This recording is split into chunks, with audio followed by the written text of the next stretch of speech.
بسم اللہ الرحمن الرحیم۔ السلام علیکم میرے معزز دوستوں۔ اصلی اور نقلی مجنون۔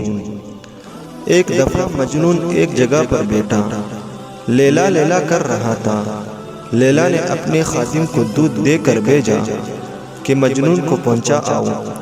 ایک شخص نے دیکھا کہ مجنون کے لیے دودھ جا رہا ہے، راستے میں بناوٹی مجنون بن کر بیٹھ گیا۔ خادم نے مجنون سمجھ کر اس کو ہی دودھ دے دیا، اس نے پی لیا۔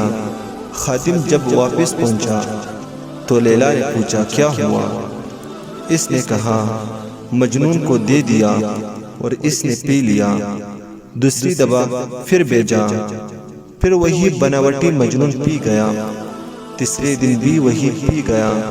لیلا نے سوچا کہ امتحان لینا چاہیے، چنانچہ خادم کو چھری اور گلاس دے کر بھیجا اور کہا کہ جاؤ مجنون سے کہنا کہ لیلا بیمار ہے اور حکیم نے کہا ہے کہ مجنون کا خون پیے گی تو صحت یاب ہوگی، لہٰذا لیلا کو تیرے خون کی ضرورت ہے۔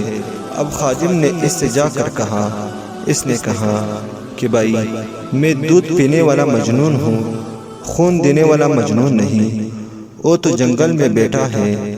چنانچہ خادم اصلی مجنون کے پاس پہنچا تو اس نے فوراً اپنے بدن پر چاقو چلایا، لیکن خون نہیں نکلا، کیونکہ لیلا کے عشق میں اس کے بدن کا سارا خون ختم ہو گیا تھا۔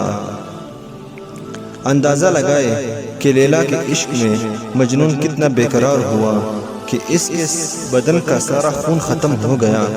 یہ دنیا کی محبت کا حال ہے، اصل اللہ کی محبت حاصل کرنا چاہیے۔